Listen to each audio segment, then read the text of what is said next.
Mythes et complots avec Christian Page. Monsieur Page, bonjour. Salut Guy. Ça va, Christian? Oui, ça va très bien. Chronique d'aujourd'hui, on s'intéresse au courriel des auditeurs. Exact. Donc, les gens m'envoient des courriels, on me pose des questions, on me demande mon feeling sur certains éléments mystérieux et étranges. Alors, j'ai sélectionné une série de courriels que j'avais reçus et aujourd'hui, on va essayer d'y répondre le plus objectivement possible. Et le premier, j'ai choisi parce que c'est l'été arrive, les cultures, évidemment, sont en pleine pousse. Et on risque de voir éventuellement des cercles céréaliers, des fameux crop circles. Et ça fait plusieurs fois que les gens me demandent comme qu'est-ce dans que le je film pense. avec Mel Gibson. Exactement. Sign, je crois que c'était le titre du bon film. film, Oui, d'ailleurs. Alors, qu'est-ce que c'est que ces crop circles? Alors, on va faire un peu un retour dans le passé pour voir un peu l'évolution du phénomène et qu'est-ce que l'on en sait et qu'est-ce que l'on en pense. D'abord, le phénomène apparaît dans les années 80 au départ, surtout dans le sud de l'Angleterre. On voit apparaître ces figures, ces cercles dans les champs, les champs de culture. Ces cercles ont d'ailleurs plusieurs noms, agroglyphes, agriglyphes, mais on s'entend surtout pour les désigner sous le vocable de cercle céréalier. Donc au début, lorsque le phénomène apparaît au début des années 80, ce sont des figures simples, ce sont des cercles ou une multitude de cercles qui apparaissent comme ça au milieu des champs. Et à cette époque, évidemment, il y a ceux immédiatement qui se rangent du côté de l'explication surnaturelle. Il doit s'agir d'ovnis, il doit s'agir d'extraterrestres. Et puis, je me rappelle, à l'époque, il y avait un météorologue britannique du nom de Terence Meaden qui lui avait proposé comme explication que ces cercles étaient peut-être provoqués par des micro-tornades qui provoquaient un peu l'affaissement des plans. Oui, c'était tellement parfait. Oui. Et puis, éventuellement, moi, déjà, au départ, j'étais un peu sceptique sur la théorie des micro-tornades, mais enfin. Et puis, peu à peu, au fil des années, 2 ou 3 ans après, on a vu apparaître des cercles beaucoup plus complexes. Là, on avait des cercles qui étaient réunis entre les uns aux autres par des sortes de corridors.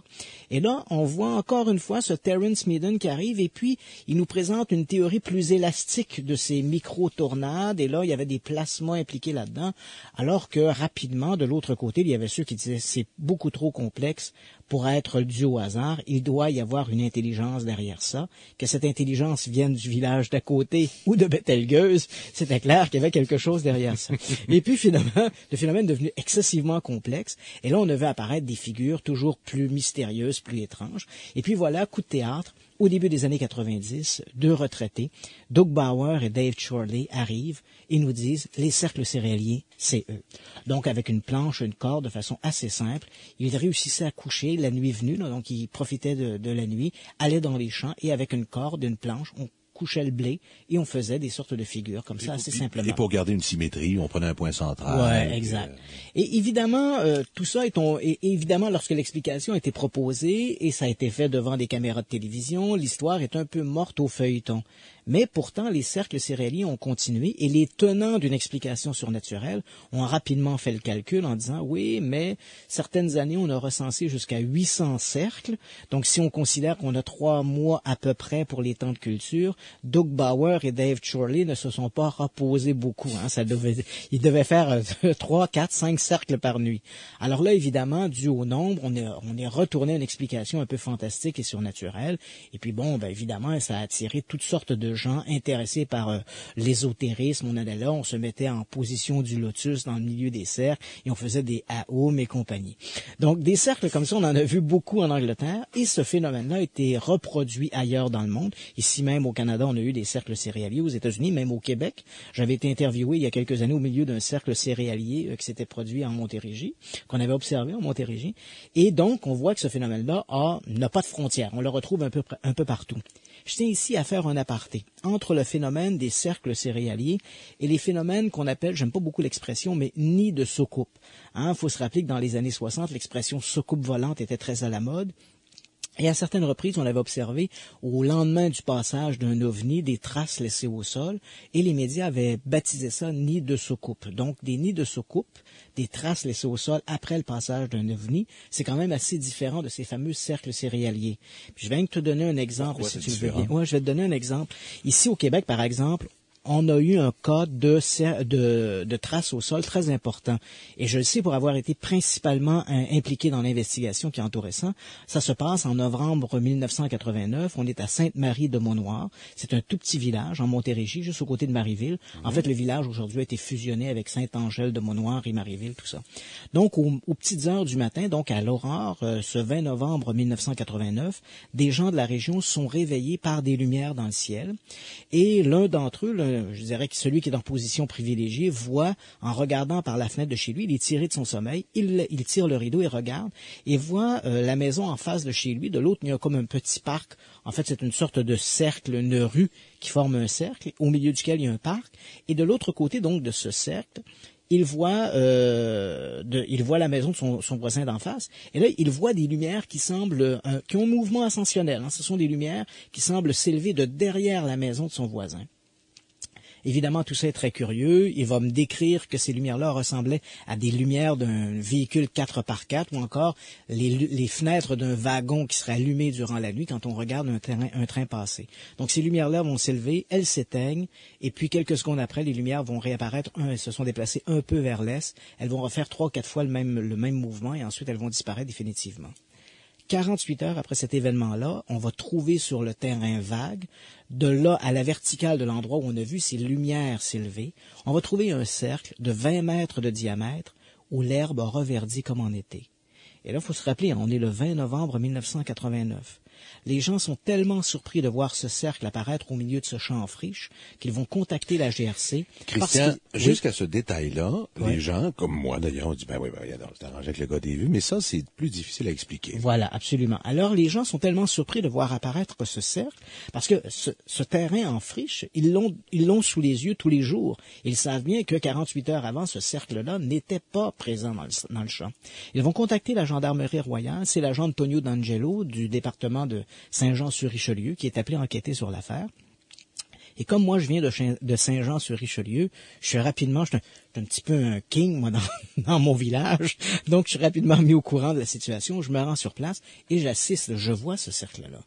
Éventuellement, des échantillons de végétaux et de sols seront pris et envoyés à l'Université Laval pour des analyses.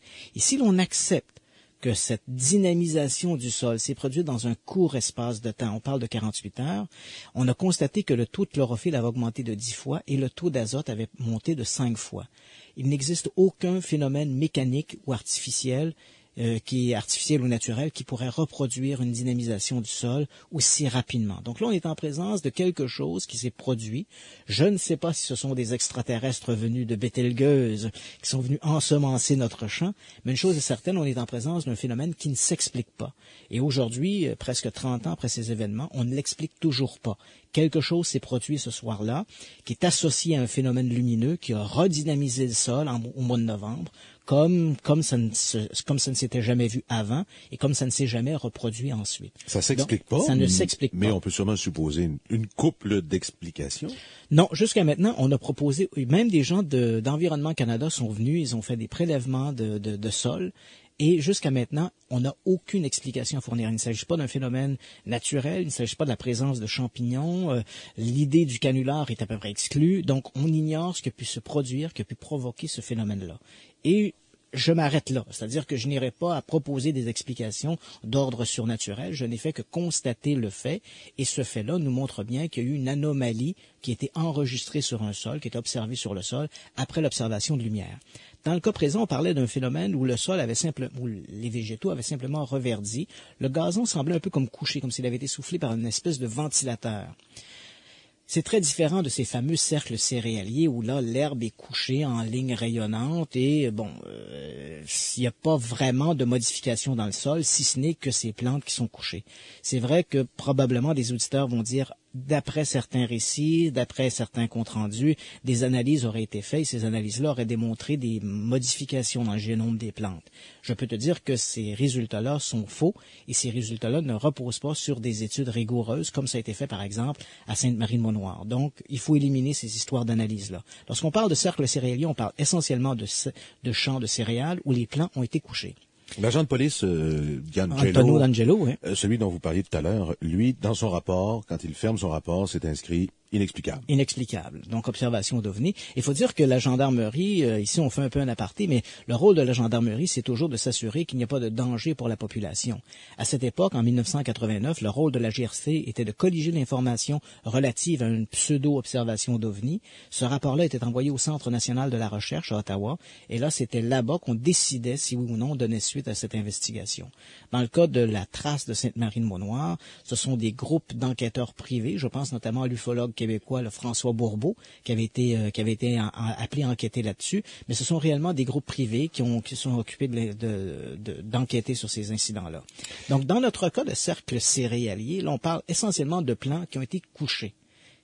Oui. Une minute encore. On prend une minute encore, OK. Et ces plans-là, moi, je dois t'avouer que en 2002, à peu près, lorsque je me suis rendu en Angleterre pour enquêter sur le phénomène des cercles céréaliers, ma première préoccupation en les voyant du ciel, ça a été de me dire, tiens, c'est très curieux, c'est fantastique, c'est merveilleux. Je reconnaissais l'aspect esthétique de ça.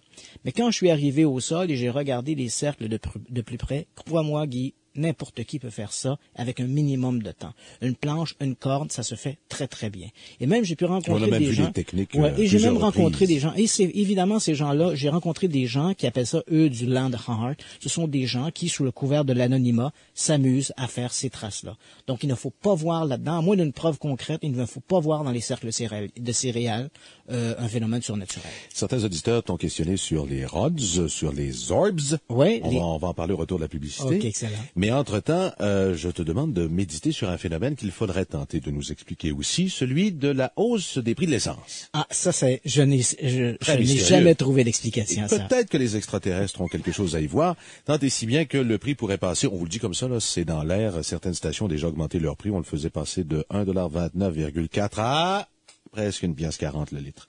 1,39,9 $. Un vrai plaisir, mes amis, on se parle dans 3 minutes. Bon, 14h48. Christian, qu'est-ce que c'est que des orbs sur lesquels certains auditeurs par courriel t'ont questionné? Tu sais que depuis quelque temps, on voit à la télévision des émissions qui, je dirais, un peu télé-réalité dans des maisons hantées. Donc, des groupes de gens se déplacent, installent des caméras, et là, on vit un peu au rythme de ces enquêteurs sur place. Pas toujours un succès, d'ailleurs. Non, mais on vit un peu au rythme de ces enquêteurs sur place, et on voit parfois, sur certaines images, des sortes de sphères lumineuses qui se déplacent, et on nous présente ça comme étant un peu une âme errante à l'intérieur des lieux. Donc, cet objet-là, ce phénomène, cette boule lumineuse est associé à une explication surnaturelle. Bon, qu'est-ce que c'est que c'est ce qu'on appelle le orbs, et on en voit beaucoup de ces images-là sur Internet, donc des images souvent prises par des photographes amateurs. Donc, on se trouve dans un lieu, on prend des photos et on voit apparaître de ces sphères lumineuses qui semblent sortir de nulle part. Donc, qu'est-ce que c'est que ce orb? Là encore, il faut reculer un peu. Dans les années 70-80, on n'avait absolument aucune photo de ces orbs, et puis soudainement, on voit apparaître, se multiplier cet ensemble de photographies. Écoute, Guy, tu sais, je fais de la télévision depuis la fin des années 70. Donc, je suis passé, moi, j'ai vu le U-matic 3/4 de pouce au Betacam ou numérique. Donc, je connais un peu le genre d'artefacts ponctuels que tu peux voir apparaître sur de l'image. Et ces fameux orbs, ces fameuses boules de lumière, sont apparus avec l'avènement de la caméra numérique. En fait, ce qu'il s'agit... Quand on fait sur Google Orbs, oui. Photographie, résultat, 672 000 résultats. Donc, ce n'est pas piqué des verres, tu vois que le sujet est populaire. Bon, qu'est-ce que c'est que ces orbs? Et faut-il voir là-dedans réellement une explication surnaturelle? La réponse est non.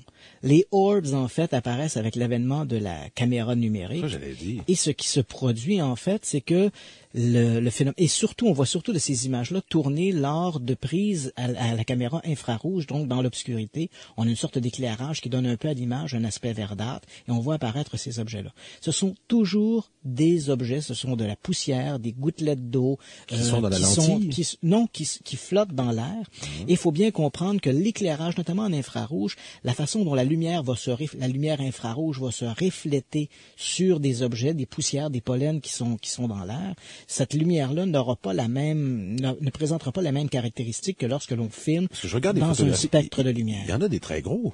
Ouais, Très, plus, très plus gros. on est proche de la caméra, évidemment, plus le orb paraît gros. Et les gens qui voient de ces émissions sur le surnaturel, où on voit des orbs filmer et se déplacer, on a l'impression parfois que le orb se déplace en suivant un corridor aérien très précis, comme il se manifestait sous une forme d'intelligence.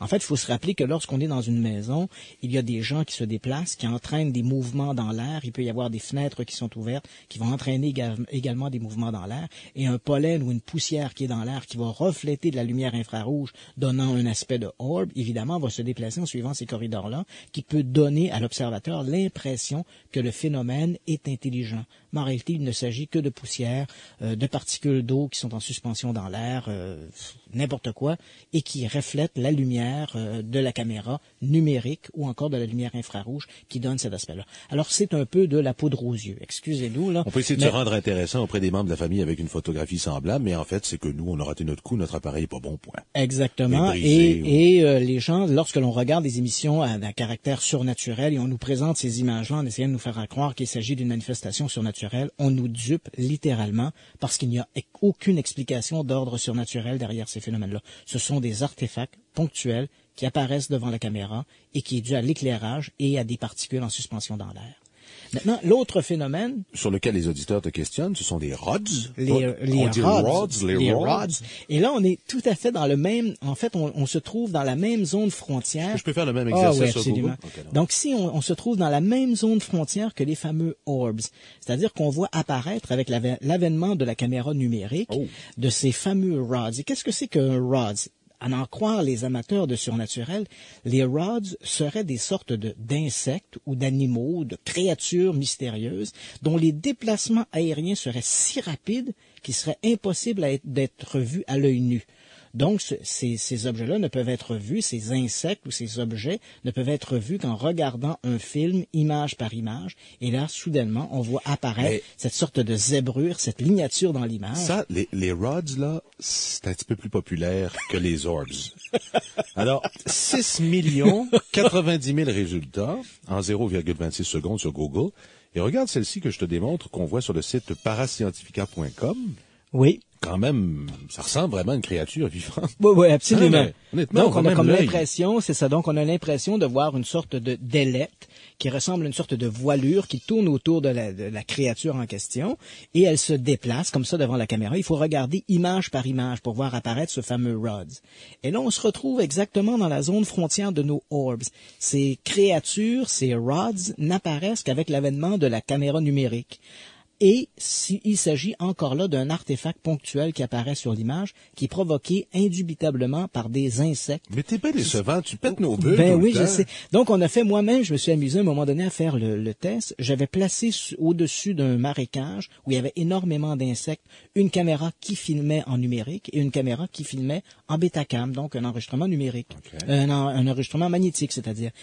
Et lorsqu'on regardait l'enregistrement magnétique, on voyait très clairement des libellules, des sauterelles, des grillons, mais pas de rods. Et sur la caméra numérique, les mêmes sauterelles, les mêmes libellules apparaissaient sous la forme de rods. Donc on voit qu'il s'agit là, encore une fois, de la façon dont l'information est enregistrée sur une caméra numérique qui fait apparaître ces artefacts ponctuels anormaux qui apparaissent comme étant et auxquels on donne des explications surnaturelles et qui paraissent bien sûr à première vue tout à fait extraordinaires, mais qui ne sont rien d'autre que des erreurs visuelles provoquées par le support sur lequel elles sont enregistrées. Décevant. Oui, c'est décevant. Mais dans le domaine du paranormal, tu sais, c'est un peu ça. On voit se multiplier avec l'avènement de technologies, que ce soit des enregistrements. On parle beaucoup de electric voice phenomenon, des phénomènes de voix enregistrées grâce à des magnétophones, des orbs qui apparaissent sur des films, des rods qui apparaissent également sur des films. Il faut toujours regarder le support sur lequel ces phénomènes-là apparaissent et se rappeler que le surnaturel, c'est excessivement rare. Et quand on en a des centaines et des milliers d'images, ça paraît toujours un peu qu'il y a un truc. Quand on coupe la femme en deux avec une scie, et à chaque fois elle est vivante, il y a un truc quelque part. T'es sûr? Oh oui, absolument. Une autre déception. Qui pensait. Sur 30 secondes, à peu près, là, hein. Sur la totalité des phénomènes surnaturels qui sont rapportés, est-ce qu'il y en a qui le sont vraiment? Moi, je te dirais que sur la totalité de ces phénomènes-là, on a de 5 à 10% des phénomènes rapportés pour lesquels, après une investigation rigoureuse, on ne trouvera pas d'explication. Mais le fait de ne pas trouver d'explication ne nous force pas à accepter que l'on est visité par des extraterrestres venus de Bételgeuse ou encore qu'on est visité par mon oncle Albert qui revient d'outre-tombe. Donc, on est en présence de phénomènes qu'on ne trouve, pour lesquels on n'a pas d'explication, mais l'absence d'explication ne veut pas dire que l'explication surnaturelle doit être retenue pour autant. Je vais quand même essayer à nouveau la semaine prochaine, mon cher. Ça va me faire plaisir. Merci, Christian. Salut. Christian Page pour les mythes et les complots. Il est, presque le temps de se quitter. Paul Aude s'en vient. Je vous rappelle que, je vous le dis souvent, c'est à titre de service à la communauté. Vous en ferez bien ce que vous voulez. Une pièce 40, en fait, une pièce 39,9 pour le prix de l'essence. Certaines stations ont commencé à afficher ces prix. Et vous, qui faisiez des pieds de nez à vos collègues ce matin parce que vous aviez fait le plein à $1,29, ça ne pouvait durer. Merci d'avoir été là. Ici Guy Simard. Bonne journée. À demain.